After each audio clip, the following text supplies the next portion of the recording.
Bien, vamos a continuar nuestra serie de Primera Timoteo. Vamos a abrir nuestras Biblias en Primera Timoteo capítulo 1. Primera Timoteo capítulo 1. Vamos a leer los versículos 18 al 20. Primera Timoteo capítulo 1, versículos 18 al 20.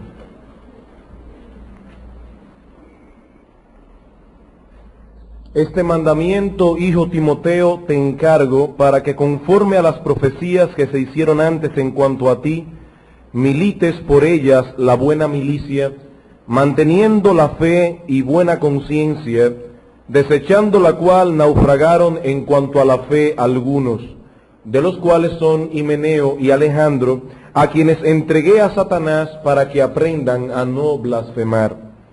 Nosotros veíamos el domingo pasado que en este pasaje que tenemos aquí delante, Pablo exhorta a Timoteo a continuar librando las batallas que son propias del ministerio cristiano. Y el apóstol muestra aquí a su hijo en la fe, en primer lugar, la realidad de esta lucha que implica no solamente el ministerio, sino la vida cristiana misma, como veíamos. Y en segundo lugar, cómo se supone que Timoteo debía pelear correctamente si quería salir victorioso en esta pelea. No solo es importante que nosotros entendamos la realidad de la lucha que implica el ser cristiano, sino que también es sumamente importante que nosotros en medio de esta lucha peleemos bien.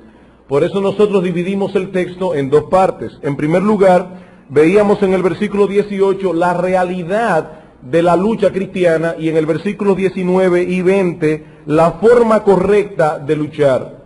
No debemos poseer una visión utópica de la vida cristiana, sino que más bien debemos estar conscientes de que se trata de una campaña militar donde muchas batallas deben ser libradas. Y por eso no debemos permitir tampoco que Satanás distraiga nuestra atención poniéndonos a luchar por cosas que no valen la pena, ya que de acuerdo con el apóstol Pablo en este texto, la lucha cristiana es la única que puede ser calificada de noble o excelente, que es el significado literal de la palabra buena milicia que aparece aquí en el texto. Pero por otra parte, como decíamos, también es importante que peleemos bien. Y en ese sentido decíamos que en el texto hay tres ideas de cómo un creyente pelea bien la buena batalla de la fe. En primer lugar, dice el apóstol Pablo, manteniendo la fe, es decir, manteniendo una doctrina sana. La palabra fe que aparece aquí no debe ser tomada en un sentido subjetivo, como si hablara de nuestra confianza en Dios, sino que debe ser tomada en un sentido objetivo, como el conjunto de doctrina en la cual descansa nuestra fe.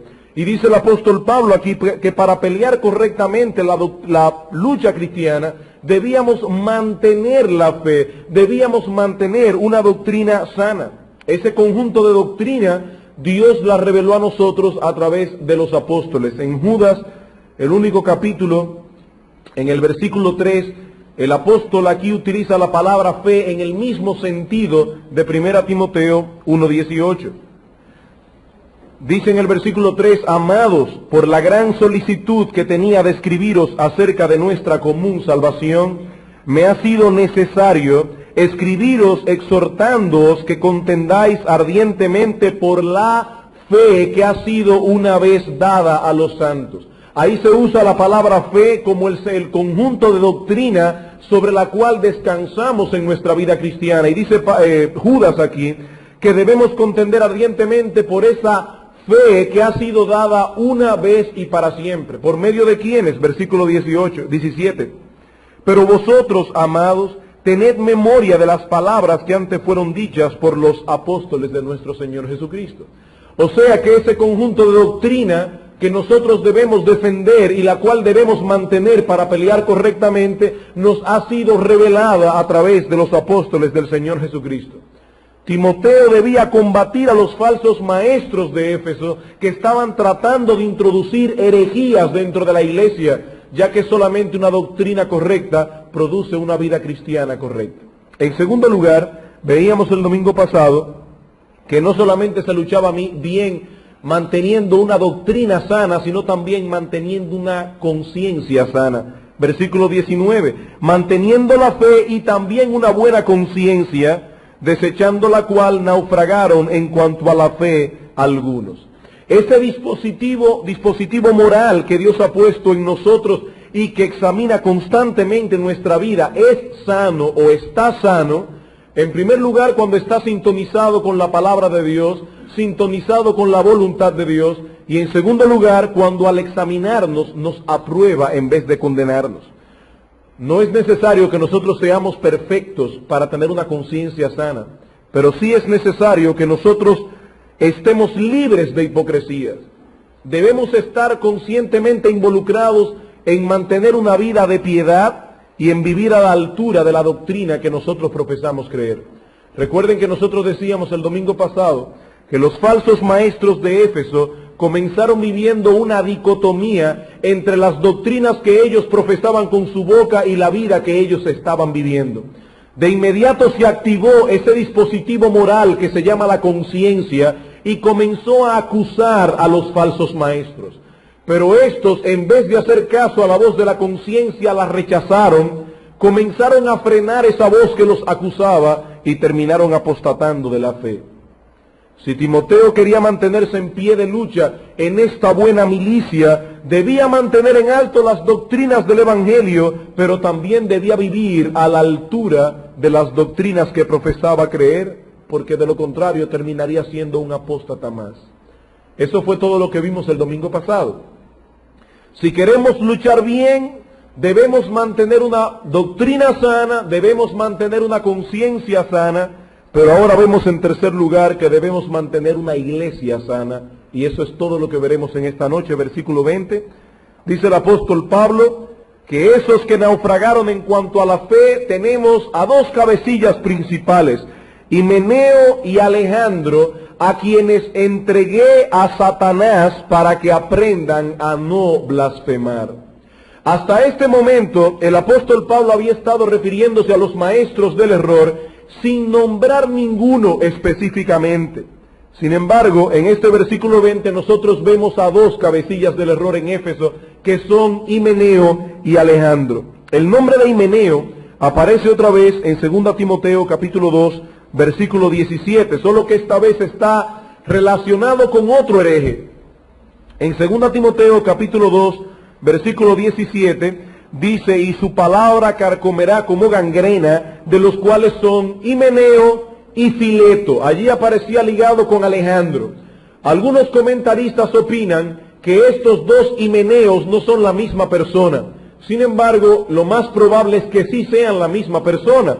Y esto porque el nombre de Himeneo, así como es raro en el día de hoy, tampoco era muy común en la época de Pablo. Así que es sumamente improbable que en la misma iglesia de Éfeso hayan dos personas que se llamen Himeneos y que los dos sean herejes. Eso es como demasiado suerte. Eso es como en esta época que haya dos personas en la iglesia que se llamen Nepomuceno y que los dos sean expulsados de la iglesia por falsa doctrina. O sea que probablemente el Himeneo de 1 Timoteo es el mismo Himeneo de 2 Timoteo. Y aquí notamos claramente en qué estaban fallando estos maestros del error. Dice en el versículo 16 del capítulo 2, evita profanas y vanas palabrerías, porque conducirán más y más a la impiedad, y su palabra carcomerá como gangrena. Noten la expresión de lo que hace una herejía, de lo que hace una falsa doctrina en una iglesia, carcome como una gangrena, de los cuales son Himeneo y Fileto, que se desviaron de la verdad, diciendo que la resurrección ya se efectuó y trastornan la fe de algunos. Aparentemente, estos maestros del error de Éfeso estaban diciendo que la resurrección a la cual se refería la Biblia no es a ese acto milagroso a través del cual Dios levantará de la tumba el cuerpo de los muertos que han perecido en Cristo, sino que más bien se refería a la conversión. O sea, cuando una persona se convierte, ¿qué es lo que hace? Pasa de muerte a vida. En cierta forma, la conversión es una resurrección espiritual. Y es muy probable que los maestros del error en Éfeso estaban enseñando que la conversión es la única resurrección que debe esperar un creyente. Ahora imagínense ustedes, es como dice Pablo, si no hay resurrección, entonces comamos y bebamos que mañana moriremos. si toda nuestra esperanza está supeditada a esta vida y no hay una vida futura y no hay un tribunal de Cristo y nunca veremos al Señor cara a cara, entonces comamos y bebamos que mañana moriremos. ¿De qué vale la pena ser fieles? Por eso dice Pablo que la doctrina falsa de estos herejes estaba carcomiendo como gangrena en la iglesia de Éfeso. Conducían más y más a la impiedad.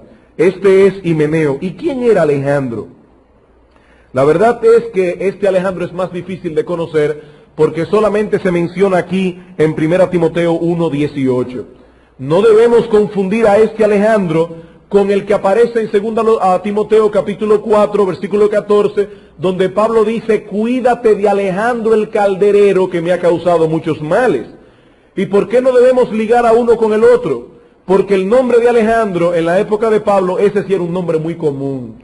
Es como el nombre de Pedro, de Juan en el día de hoy. Y por otra parte, el Alejandro que menciona Pablo en 2 Timoteo vivía en Roma, mientras que este Alejandro que menciona en 1 Timoteo está en Éfeso. O sea que no sabemos absolutamente nada más de Alejandro, excepto que estaba asociado con Himeneo y probablemente compartía la misma falsa doctrina de aquel. Ahora, ¿por qué el apóstol Pablo anteriormente no se había atrevido o no había querido mencionar el nombre de ningún hereje y ahora en el versículo 20 menciona dos? Porque estos falsos maestros de Éfeso habían sido expulsados públicamente de la iglesia y la iglesia los conocía muy bien. Sus nombres ya habían sido publicados con anterioridad, mientras que lo que aparece en el versículo 3 de la primera carta todavía podían ser rescatados. Estos no, estos habían sido expulsados de la iglesia. Por eso noten la disciplina que Pablo mismo les impuso. Dice él aquí, de los cuales son Himeneo y Alejandro, a quienes entregué a Satanás para que aprendan a no blasfemar.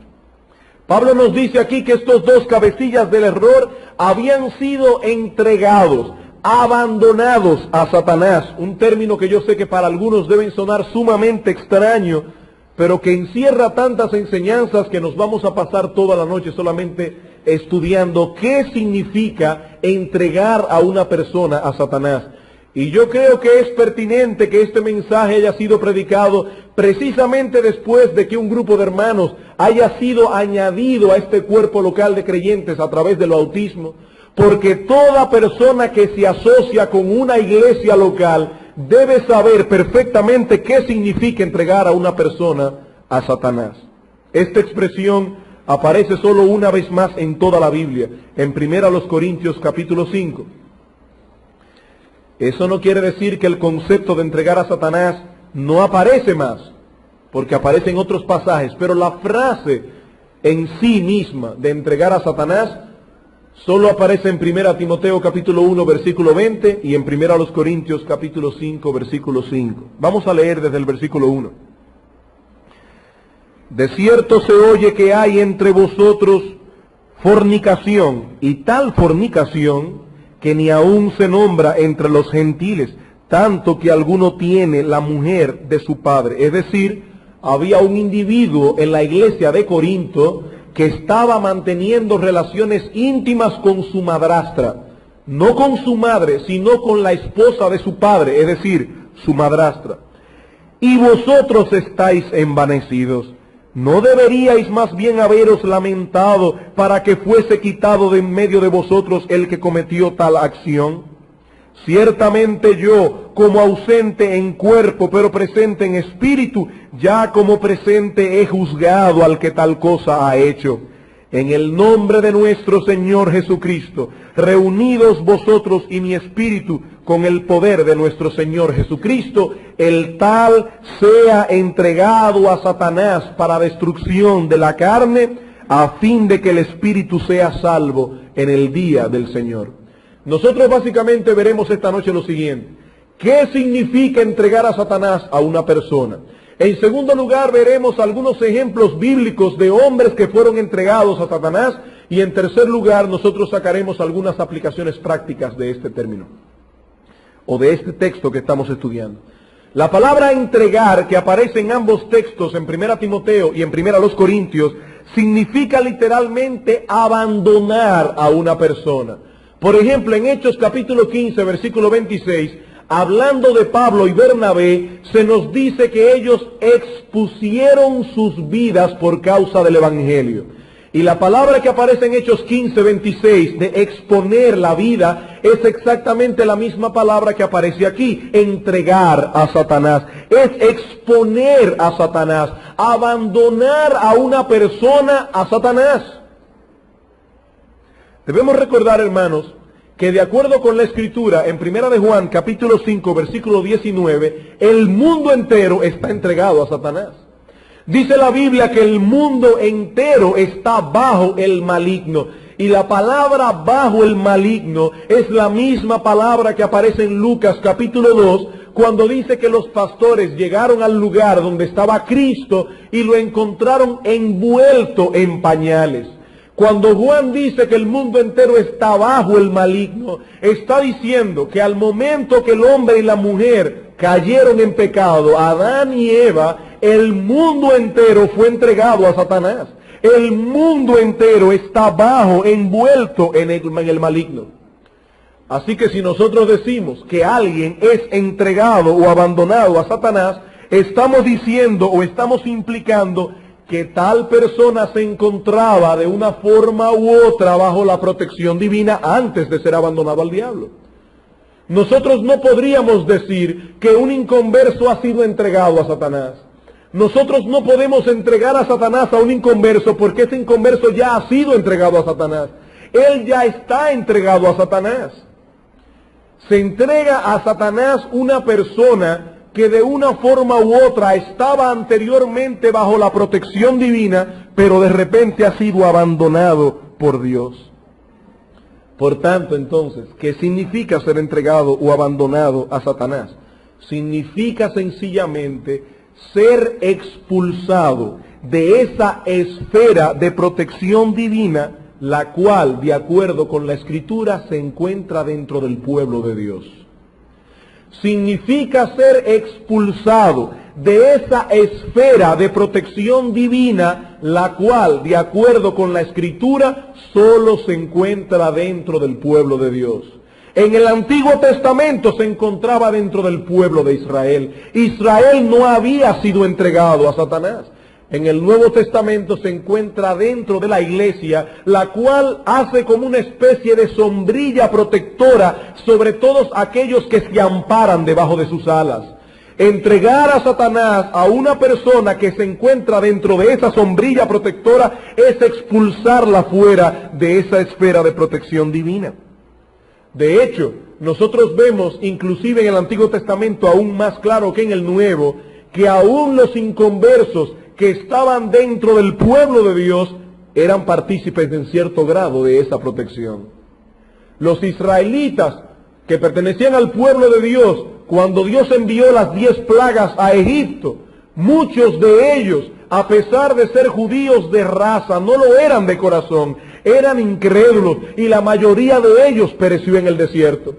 Sin embargo, ¿qué sucedió con el pueblo de Israel cuando Dios envió las plagas a Egipto? Que el pueblo de Israel no fue tocado, creyentes e incrédulos del pueblo de Israel. ¿Por qué? Porque el simple hecho de pertenecer al pueblo de Israel ya los amparaba dentro de esa esfera de protección divina. Cuando alguien es excluido de esa protección, entonces queda expuesto a Satanás. Esta expresión, por lo tanto, hace referencia a ese conocido proceso que nosotros encontramos en Mateo 18. Mateo capítulo 18 se nos habla de cómo debemos tratar con una persona que, perteneciendo a la iglesia local, que siendo miembro de la iglesia comienza a vivir en una vida pecaminosa. En Mateo capítulo 18, versículos 15 al 17, se nos dice qué debemos hacer con ese miembro. Por tanto, dice el Señor Jesucristo, si tu hermano peca contra ti, ve y repréndele estando tú y él solos. Si te oyere, has ganado a tu hermano. Mas, si no te oyere, toma aún contigo a uno o dos, para que en boca de 2 o 3 testigos conste toda palabra. Si no lo oyere a ellos, dilo a la iglesia, y si no oyere a la iglesia, tenle por gentil o publicano. Es decir, considera a ese individuo como un inconverso, como un pagano, y exclúyelo inmediatamente de la iglesia. Cuando esa persona es excluida de la iglesia, es entregada a Satanás. Dice el doctor MacArthur, hablando de este texto, la instrucción a la iglesia en 1 Timoteo 1:20 de entregar a Himeneo y Alejandro a Satanás, indica que ellos estuvieron bajo la sombrilla de protección por su asociación con la iglesia, ya que esta, es decir, la iglesia, es el objeto del cuidado, el amor y la bendición de Dios. La iglesia se encuentra aislada y protegida. El proceso disciplinario de la iglesia culmina con la expulsión de ese miembro pecador fuera de esa protección, dejándolo expuesto entonces a Satanás. Eso es entregar a Satanás. Y en la Escritura nosotros encontramos ciertos ejemplos de personas a quienes le sucedió eso, y yo creo que sus historias pueden ser sumamente aleccionadoras y deben servirnos de enseñanza de lo que significa y de lo que implica en la vida de un ser humano ser entregado a Satanás. El primer ejemplo que tenemos en la Biblia de una persona que fue entregado a Satanás fue un justo, no fue una persona pecadora, y fue Job. La Biblia nos dice que Dios entregó a Job a Satanás. No porque Job estuviera en pecado, ya que Job era un hombre justo, pero Dios quería usar ese hecho para ayudar a Job en su vida espiritual y ayudarlo a ser un mejor creyente. Por eso al final del libro de Job nos dice la Biblia que este gran hombre de Dios dice: yo di oídas te había oído, pero ahora mis ojos te ven. A través de ese proceso tan terrible que este santo pasó, su comunión con Dios se estrechó aún más. ¿Y qué vemos en el capítulo 1 y 2 del libro de Job?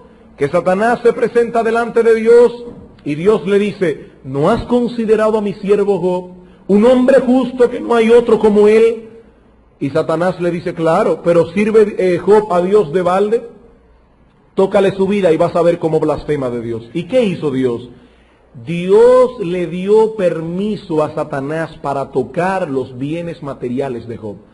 En otras palabras, Dios entregó a Job a Satanás. Y ustedes conocen muy bien la historia. En solo 24 horas, este ser cruel y perverso acabó con todos los bienes materiales de Job. En solo 24 horas. Y como todavía su sed no estaba saciada, dice que al otro día se presentó delante de Dios al ver que Job no había blasfemado y le dijo: piel por piel, todo lo que el hombre tiene dará por su vida. Tócale su salud y vas a ver cómo blasfema de ti. Y Dios le dio permiso a Satanás otra vez. Y ustedes conocen muy bien la historia, cómo Job fue lleno de una sarna maligna en la cual duró meses siendo atormentado por Satanás. Sin embargo, todo eso era parte del plan bondadoso de Dios para con su vida, porque a la larga Job salió mucho más fortalecido y Dios le devolvió mucho más los bienes materiales que había perdido. Job es la primera persona que nosotros encontramos en la Biblia que fue entregada a Satanás. La otra persona que encontramos en la Escritura es el rey Saúl, en 1 de Samuel capítulo 16. En el primer libro de Samuel capítulo 16 nosotros vemos que el rey Saúl fue entregado a Satanás, pero esta vez por causa de su pecado. Dice la Biblia que Dios había elegido a Samuel por rey en Israel. El primer rey que tuvo el pueblo de Israel fue Saúl. Pero dice la Escritura que este hombre, en vez de hacer las cosas como Dios se le había pedido, comenzó a envanecerse poco a poco. Comenzó a centrar toda su vida en él mismo. Este hombre comenzó a usar el poder que Dios le había concedido, la autoridad que Dios le había concedido para su propio provecho, y llegó un momento en que Dios retiró su protección divina sobre este rey. En el primer libro de Samuel, en el capítulo 16, en el versículo 12, vemos cómo Samuel fue enviado a la casa de Elí para ungir a otro rey, que en este caso fue David. Dice, envió pues por él y le hizo entrar, y era rubio y hermoso de ojos y de buen parecer. Entonces Jehová dijo, levántate y úngelo porque este es.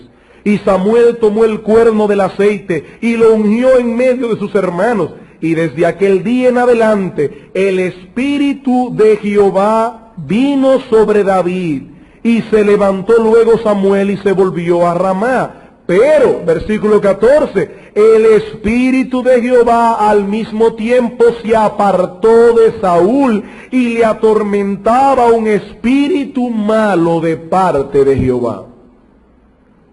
Dice la Escritura que así como el Espíritu de Dios vino sobre la vida de David en una forma especial, introduciendo a David dentro de esa esfera de protección divina, el Espíritu de Dios se apartó de Saúl, dejándolo expuesto a un demonio. ¿Significa eso que ese demonio fue enviado por Dios? No. ¿Significa eso que ese demonio salió directamente del trono de Dios? Tampoco. Pero si Dios no hubiese retirado su protección de Saúl, ese demonio no lo habría atormentado. Dios sencillamente le quitó a Saúl la protección que había impuesto sobre él cuando Saúl fue erigido como rey en Israel. Y de esa manera Dios lo entregó a Satanás. Y hermanos, ¿qué pasó con la vida de Saúl? A partir de ese momento la vida de Saúl fue increíble. Saúl terminó paranoico, tratando de quitarle la vida no solamente a David, sino también a su propio hijo Jonatán, y terminó suicidándose. Por supuesto, Saúl no era un creyente verdadero. Pero eso es lo que ocurre en la vida de un individuo, cuando Dios, por un juicio, retira de él su protección. Saúl llegó a un grado tal de ceguera que en un momento dado, sabiendo él que Samuel claramente le había dicho que Dios lo había desechado, que cuando le dijeron que David estaba en Rabá, dice, Jehová lo ha entregado en mi mano. Este hombre estaba tan ciego que todavía creía tener la bendición de Dios. Él creía que todavía estaba sirviendo a Dios. Él creía estar amparado todavía bajo la protección de Dios, cuando Dios le dijo claramente a través de Samuel que lo había desechado. Saúl fue entregado a Satanás y terminó su vida suicidándose. Otra persona que fue entregada a Satanás por un juicio de Dios fue el apóstol Judas. Juan capítulo 13, versículo 27. Juan capítulo 13, versículo 27.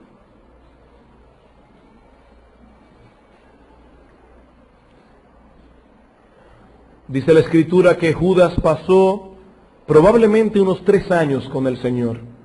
Durante todo el tiempo que Judas permaneció al lado del Señor, en cierta forma hubo una protección con respecto a él, porque recuerden, hermanos, que Judas era del maligno desde el principio.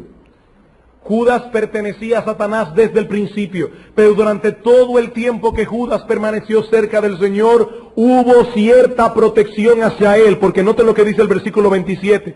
Después del bocado, Satanás entró en él. Y hermanos, esto es muy importante, esa declaración, porque Judas era inconverso.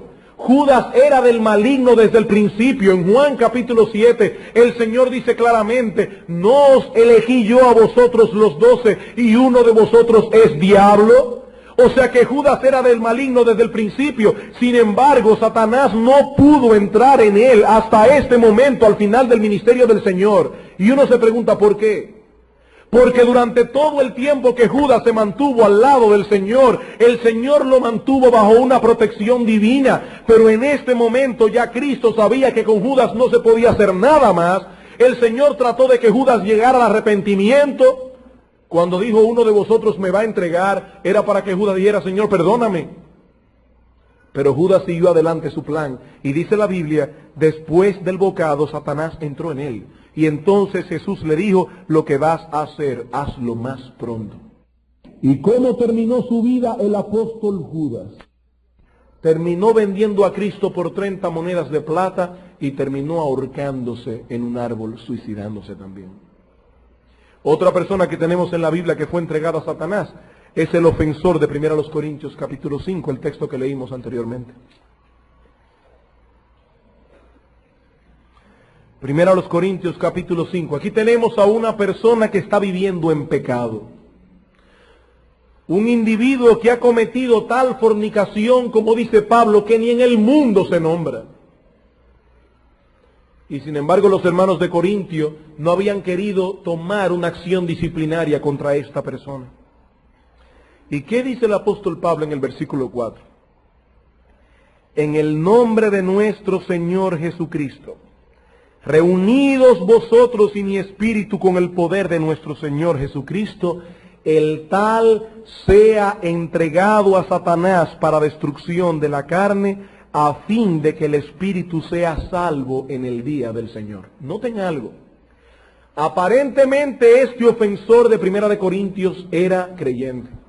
Porque el apóstol Pablo dice, para que su espíritu sea salvo en el día del Señor. Su alma no iba a ser tocada por el diablo, porque Dios tiene una restricción con respecto a Satanás. Él puede tocar nuestro cuerpo, pero no puede tocar nuestra alma.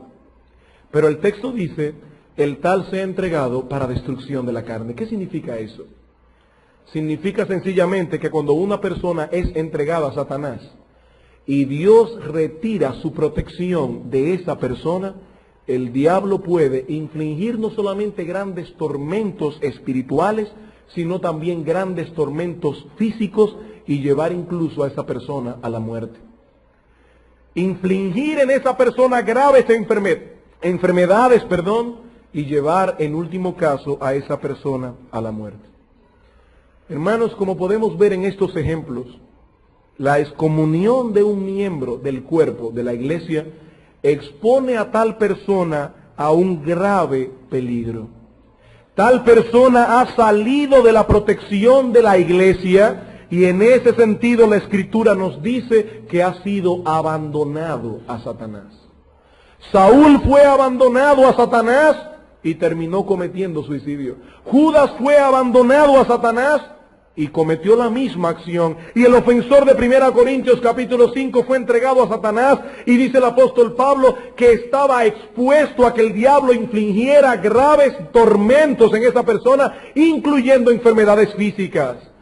Aunque saben una cosa, es posible que el ofensor de 1 Corintios se haya arrepentido a causa de la disciplina y haya vuelto a la iglesia. Porque en 2 Corintios el apóstol Pablo habla de un individuo que fue disciplinado y dice, recíbanlo en el Señor.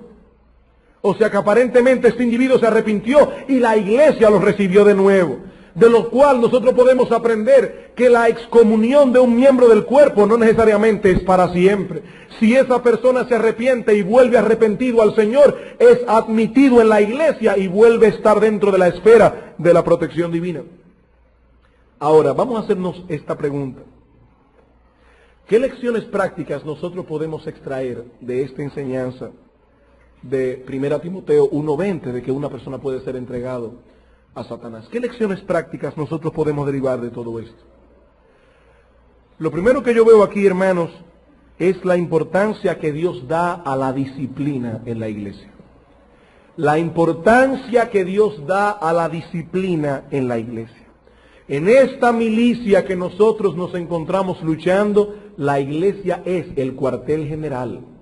Y dice el apóstol Pablo, Timoteo, pelea la buena milicia, manteniendo la doctrina sana, manteniendo la conciencia sana, pero manteniendo la iglesia sana.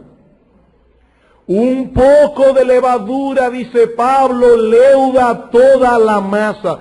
La disciplina constante en una iglesia es un elemento vital si nosotros queremos pelear bien la buena batalla de la fe, la buena milicia de la fe. Es un asunto de tanta trascendencia que dice Cristo en Mateo 18, que cuando la iglesia disciplina a un miembro, Dios aprueba esa disciplina. Mateo capítulo 18, el pasaje que leímos anteriormente. Este texto está lleno de términos legales, de acuerdo a la Escritura. Por ejemplo, en el versículo 16, nos dice que si un hermano peca, yo debo amonestarlo en privado. Pero si no me oye, dice, toma aún contigo a uno o dos, para que en boca de 2 o 3 testigos conste toda palabra. Eso lo dijo Moisés en la ley. Todo juicio debía ser llevado por boca de 2 o 3 testigos. Y en el versículo 18 dice, de cierto os digo que todo lo que atéis en la tierra será atado en el cielo, y todo lo que desatéis en la tierra será desatado en el cielo. La expresión atar y desatar era una expresión legal de aquel tiempo. Cuando un grupo de hombres tomaban una decisión legal, se decía que esas personas habían atado esa decisión. Cristo está diciendo, si ese individuo no oye a la iglesia, tenlo por gentil y publicano. Y recuerden esto, que toda decisión que ustedes tomen en la tierra, Dios la tomará igualmente en el cielo. Todo lo que atéis en la tierra, todo veredicto que la iglesia determine como tribunal superior de un creyente, va a ser sancionado por el Señor en los cielos. Incluso en el libro de Apocalipsis, el Señor reprende a una iglesia que aparentemente era una iglesia buena. Externamente se veía como una iglesia sana, pero era una iglesia que no estaba practicando la disciplina dentro de sus miembros. Apocalipsis capítulo 2, versículo 14. Noten, el versículo 13 para que vean qué tipo de iglesia era la iglesia de Pérgamo. Yo conozco tus obras y dónde moras, dónde está el trono de Satanás, pero retienes mi nombre y no has negado mi fe, ni aun en los días en que Antipas, mi testigo fiel, fue muerto entre vosotros, donde mora Satanás. Pero tengo unas pocas cosas contra ti, que tienes ahí a los que retienen la doctrina de Balaam, que enseñaba a Balac a poner tropiezo ante los hijos de Israel, a comer de cosas sacrificadas a los ídolos y a cometer fornicación. ¿Quién era este Balaam y quién era este Balac? Balac era el rey de Moab en el Antiguo Testamento. Y cuando el pueblo de Israel se dirigía a través del desierto a la tierra prometida de Canaán, Balac contrató a Balaam, que era un profeta, un falso profeta, para que maldijera al pueblo de Israel. Balac pensaba, si este profeta Balaam maldice al pueblo, Dios va a dejar de bendecirlos. De esa manera, cuando Balaam se paró en el monte para maldecir al pueblo de Israel, dice que el Espíritu de Dios vino sobre él y cambió la maldición en bendición. Y Balac le dice, pero ven acá, yo te contraté para que me maldijeras al pueblo, y resulta que ahora tú lo estás bendiciendo. Lo pagó otra vez y Balaam volvió de nuevo, y cuando iba a maldecir al pueblo, el Espíritu de Dios vino sobre Balaam y volvió a bendecir a Israel. Después que pasó la historia, dice la Escritura que Balaam le dijo a Balac, ¿tú quieres realmente que Dios maldiga al pueblo de Israel? La forma correcta no es que yo lo maldiga, es induciendo al pueblo a pecar. Dios es un Dios santo. Si tú haces que el pueblo de Israel caiga en pecado, Dios va a retirar sus bendiciones de él. Y de esa manera dice la Escritura que Balaam le dio la idea genial a Balac de que las mujeres moabitas sedujeran a los hijos de Israel. Los hijos de Israel cayeron en pecado con las mujeres moabitas, y de esa manera Dios mandó un juicio sobre el pueblo de Israel. ¿Qué estaba sucediendo en esta iglesia de Pérgamo? Que aparentemente había un hermano, o quizás un grupo de hermanos, que son típicos en una iglesia, que siempre están diciendo, pero tal cosa no es pecado. ¿Y qué tiene de malo que una persona haga esto o aquello? Total, un ídolo no es nada en este mundo. Mientras tú mantengas tu cuerpo sano, no hay ningún problema en participar de ciertas fiestas, en participar de ciertas reuniones sociales. Lo importante es no contaminarse con ellos. Y dice Cristo, ustedes tienen a esas personas dentro de la iglesia y por eso los voy a castigar.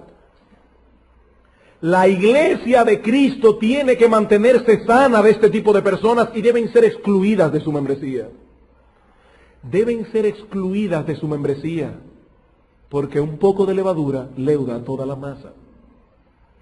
Así que lo primero que aprendemos en el texto de 1 Timoteo y 1 Corintios es la importancia que debemos dar a la disciplina dentro de la iglesia. Hay personas que se asombran cuando oyen que un miembro ha sido disciplinado. Y se espantan cuando ven que se dice en público, el hermano fulano de tal está en pecado y ha sido excluido de la membresía de la iglesia. Y dicen, eso es poco ético, eso lo mandó Cristo en su palabra. Y una iglesia que no hace eso está destinada a la destrucción. Porque un poco de levadura leuda toda la masa.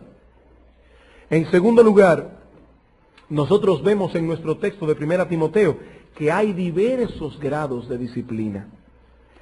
Noten que en 1 Timoteo 1, 3 al 5, el apóstol había dado instrucciones a su hijo en la fe de que tratara con estos maestros del error, prohibiéndoles que sigan enseñando.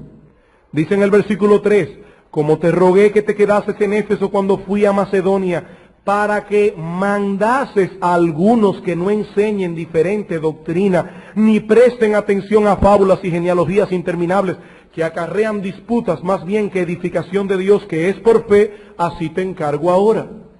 A estos algunos que aparecen en 1 Timoteo 1:3, Timoteo debía mandarle que no sigan enseñando falsas doctrinas, pero a Himeneo y Alejandro lo entregaron a Satanás. ¿Por qué? Porque indudablemente el grado de deterioro de Himeneo y Alejandro era mayor. Y la disciplina que aplica la iglesia debe estar de acuerdo con el pecado del ofensor. Eso lo vemos también en Mateo capítulo 18. Déjenme hacer una aclaración con respecto a Mateo 18. Yo quiero que vayan allí, por favor. Pero antes de leer el texto quiero hacer una aclaración.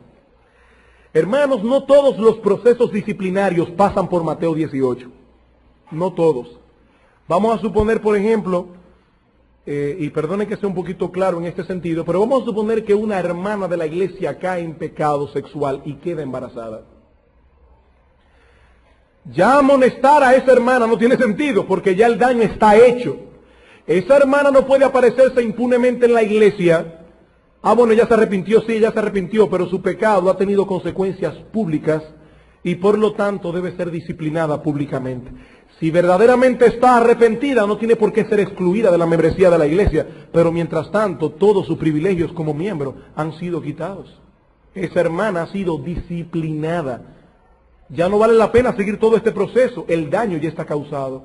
O vamos a suponer que a un hermano de la iglesia se le acuse de ladrón, y que un tribunal humano, vamos a suponer que es un impío que acusa al hermano de ladrón y lo lleva a tribunales, y en el tribunal se comprueba que ese hermano verdaderamente robó, que es un ladrón.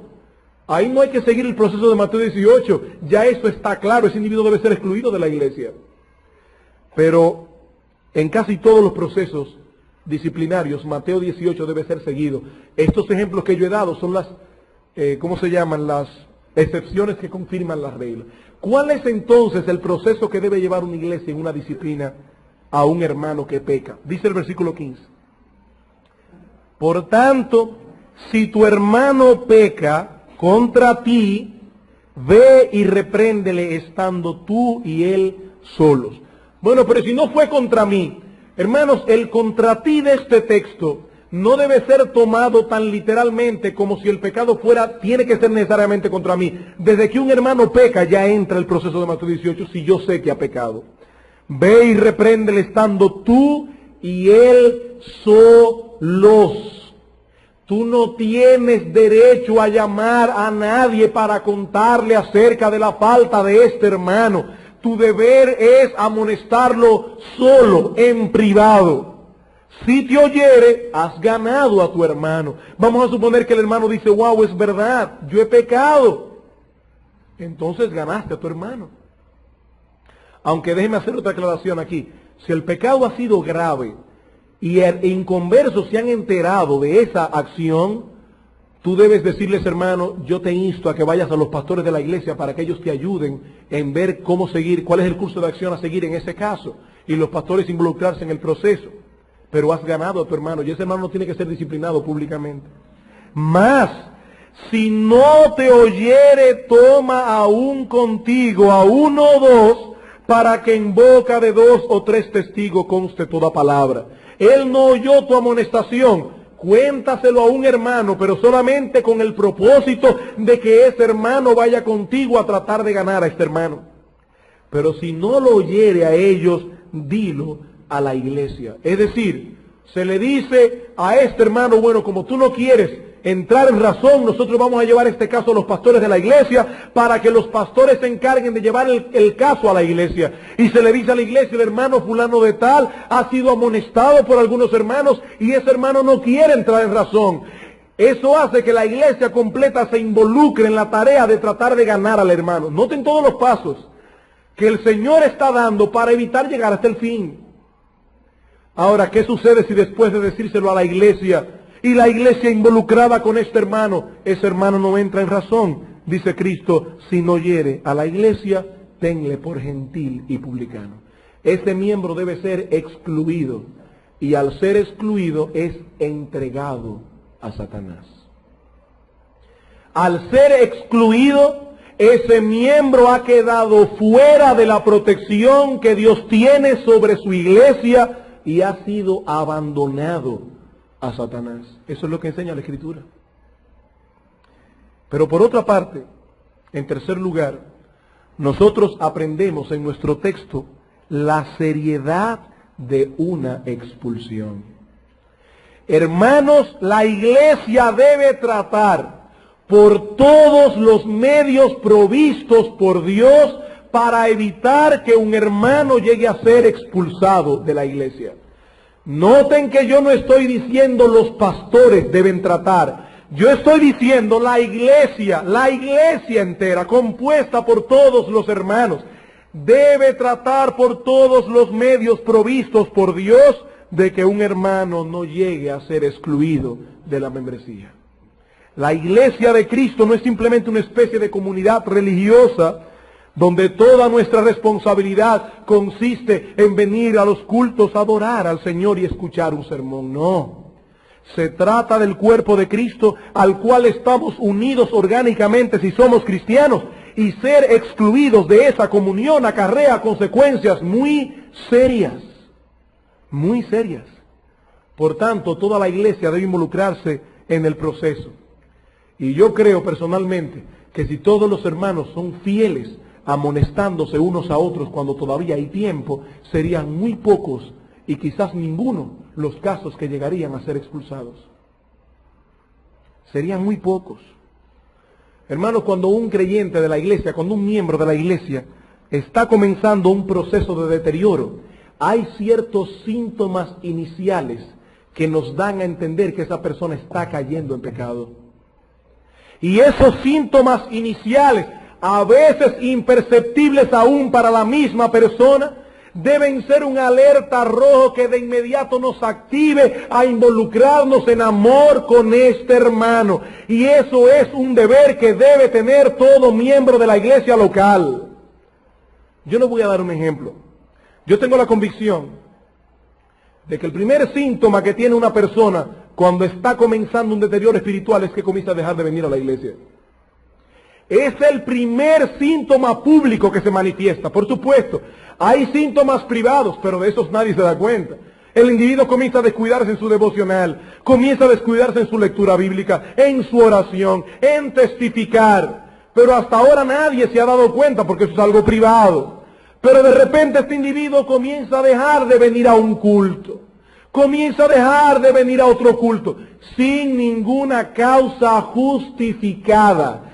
Y permítanme entre paréntesis aclarar a qué yo llamo una causa justificada, porque hay hermanos que tú le dices, ¿por qué no viniste a la iglesia? Porque estaba muy cansado. Eso no es una causa justificada. Porque me dolía la cabeza. Eso no es una causa justificada. A menos que tengas una migraña que no te deje ver ni la luz, entonces sí es justificado. Entonces, si tú ves que un hermano está dejando de venir a la iglesia a cualquiera de sus cultos, por ejemplo, tú viste algún hermano que no vino al culto del bautismo, por ejemplo, hasta estar con los hermanos que iban a dar testimonio público de su fe, eso es una falta grave. Tú debes involucrarte en saber por qué esa persona no ha venido a un culto de la iglesia y llamarlo a su casa y preguntarle, hermano, ¿qué está pasando? Puede ser que ese hermano haya estado enfermo, entonces necesita tu consolación. O puede ser que ese hermano haya comenzado un deterioro en su vida espiritual. ¿Y saben algo? Muchas veces esos hermanos creen que no se están deteriorando. No, yo dejé de venir a la iglesia, pero eso no fue nada raro. No, si es algo raro. Es que a la iglesia no se debe faltar bajo ningún concepto. Eso es una falta grave. Y cuando un hermano no le da importancia a un culto de la iglesia, algo malo está pasando en la vida interna de esa persona. Y si tú te llamas amigo y hermano de esa persona, debes inmediatamente llegar a tu casa y llamarlo por teléfono. Si tú no lo haces, tú estás demostrando con ello que tú no amas a esa persona. Y a la larga va a llegar a un grado tal de deterioro que finalmente terminará perdiéndose. Hermanos, aquí solamente somos 5 pastores.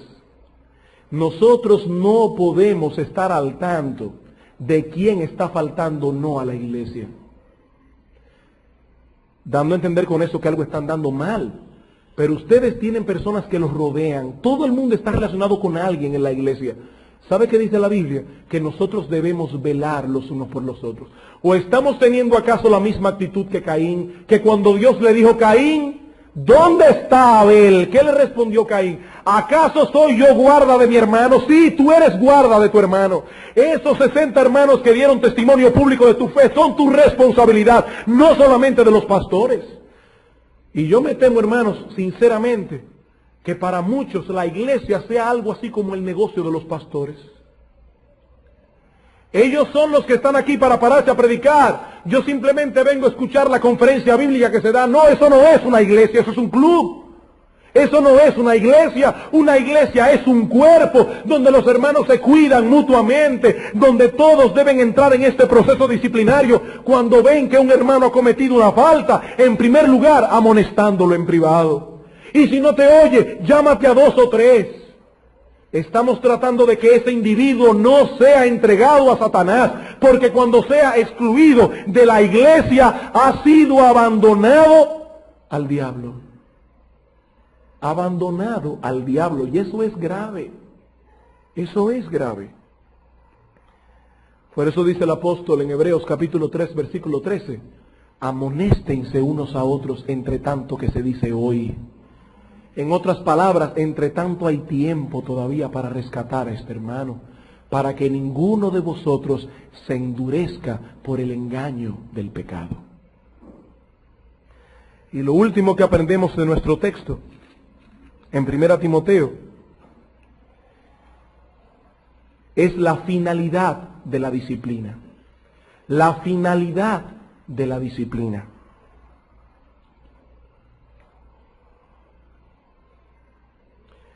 Dice en el versículo 20, de los cuales son Himeneo y Alejandro, a quienes entregué a Satanás para que aprendan a no blasfemar. Pablo nos dice aquí que Himeneo y Alejandro fueron entregados a Satanás para que aprendan a no blasfemar.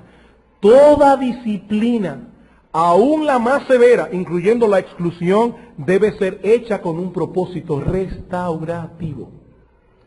Debe ser hecha con un propósito restaurativo.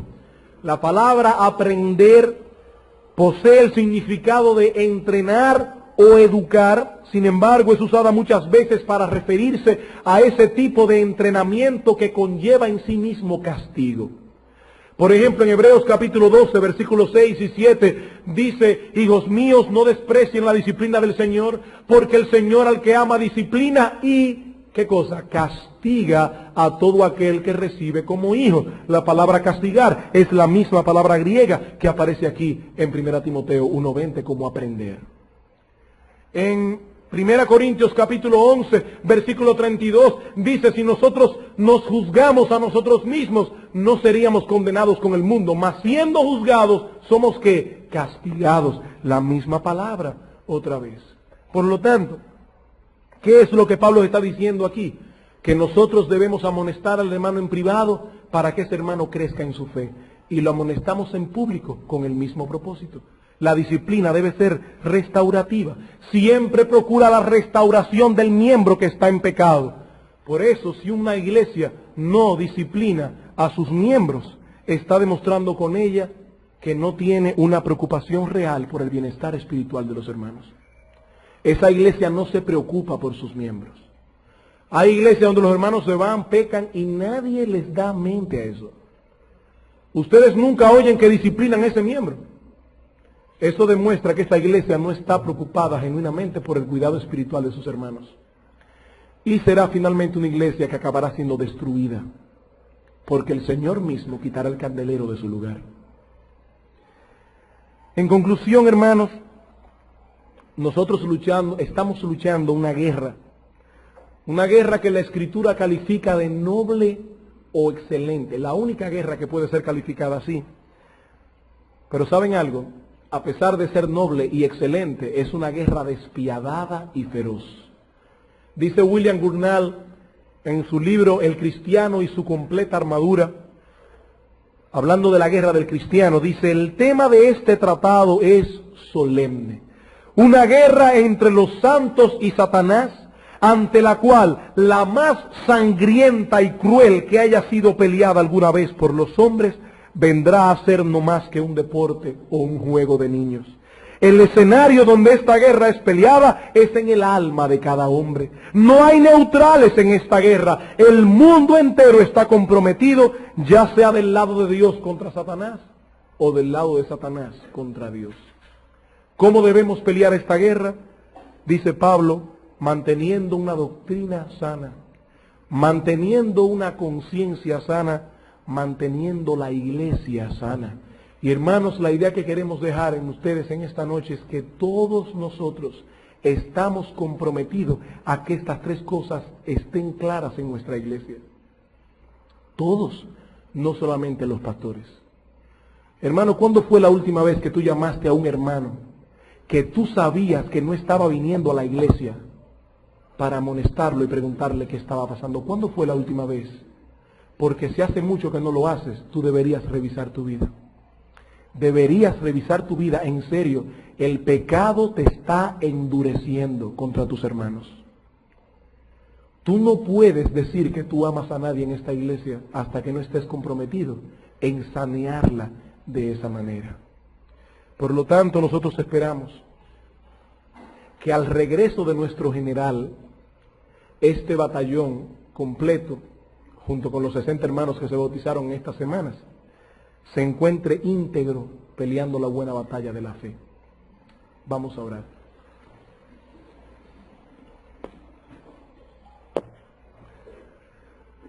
Te damos las gracias, oh Señor Todopoderoso, por tu amor. Te damos las gracias, oh Padre, por tu palabra. Y una vez más queremos encomendar esta iglesia en tus manos. Hoy cumplimos, oh Señor, 11 años de vida. Y nosotros queremos seguir cumpliendo más.